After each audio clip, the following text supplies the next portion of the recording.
اللہ پاک قرآن پاک میں فرماتے ہیں وَاسْتَعِینُوا بِالصَّبْرِ وَالصَّلَاةِ إِنَّ اللَّهَ مَعَ الصَّابِرِينَ۔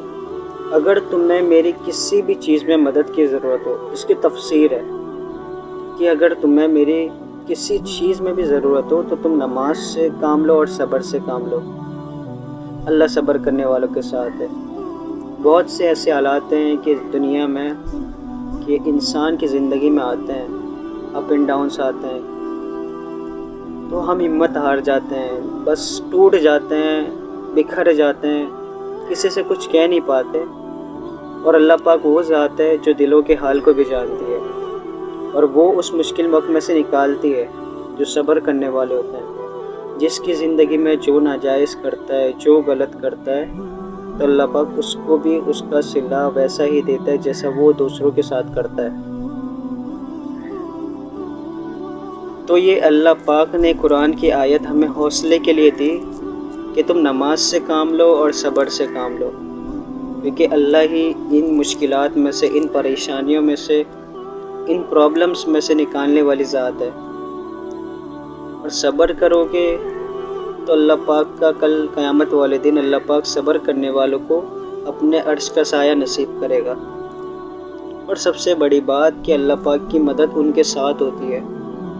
اللہ پاک ان کی مدد کرتے ہیں، اللہ پاک ان کو حوصلہ ہمت دیتے ہیں، اور ضرورت سے زیادہ آزمائش کسی پہ بھی نہیں آتی کہ انسان یہ سوچے کہ میں تو اب مرنے لگا ہوں۔ تو نہیں، اللہ پاک جتنی طاقت ہوتی ہے اتنی آزمائش دیتا ہے، اور اتنے ہی دکھ اور غم دیتا ہے۔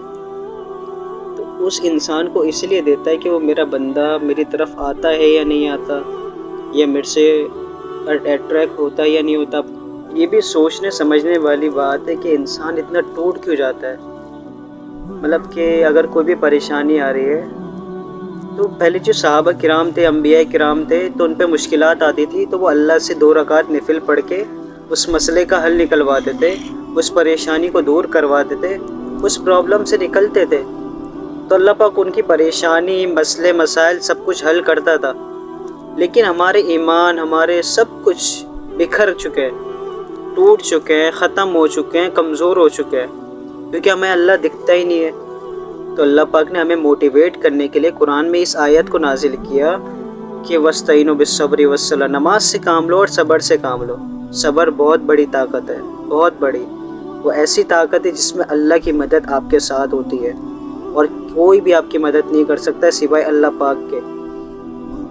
صبر آپ کے اندر اتنا ہونا چاہیے کہ اگر سامنے والا آپ کے پاس کوئی پریشانی لے کر آ رہا ہے اور آپ خود بھی کوئی بھی پریشانی میں انوالو ہے، اس سے بڑی پریشانی میں انوالو ہے، تو وہ آپ کو دیکھ کر اس کے اندر صبر پیدا ہو جائے کہ نہیں یار، یہ بندہ اگر لڑ سکتا ہے اس پریشانی سے، میرے سے بھی بڑی پریشانی سے لڑ سکتا ہے، تو میں کیوں نہیں لڑ سکتا۔ صبر اتنا ہونا چاہیے کہ آپ کا دکھنا چاہیے، اور چہرے پہ اسمائل ہونی چاہیے، اور انسان کو اللہ پہ توکل ہونا چاہیے کہ اللہ کی ذات کے علاوہ کوئی صبر نہیں، اللہ کی ذات کے علاوہ کوئی میری پریشانی دور نہیں کر سکتا، کوئی میرے مسئلے کا حل نہیں نکال سکتا، کیونکہ اللہ پاک نے فرمایا ہے، خود ہی فرمایا نا، اور کسی نے نہیں فرمایا۔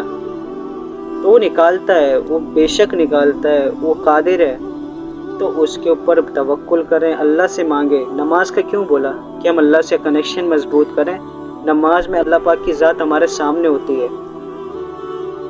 بس میں آپ سے، میرے بھائیوں بہنوں، میں آپ سے یہ ریکویسٹ کروں گا کہ کوئی بھی پریشانی ہو، کوئی بھی مسئلہ ہو، تو آپ صبر کریں۔ صبر بہت بڑی طاقت ہے۔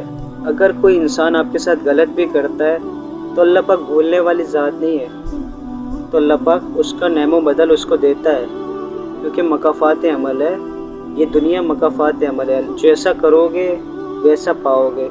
تو اگر انسان معاف بھی کر دیتا ہے تو اللہ پاک اس چیز کو نہیں بھولتا ہے کہ اللہ پاک اس کا بدلہ اس کو ضرور دیتا ہے جیسا اس نے کیا ہوتا ہے۔ تو صبر کریں، اللہ سے مانگیں، اور اللہ کی ذات سے مایوس کبھی بھی نہ ہو۔ جزاک اللہ۔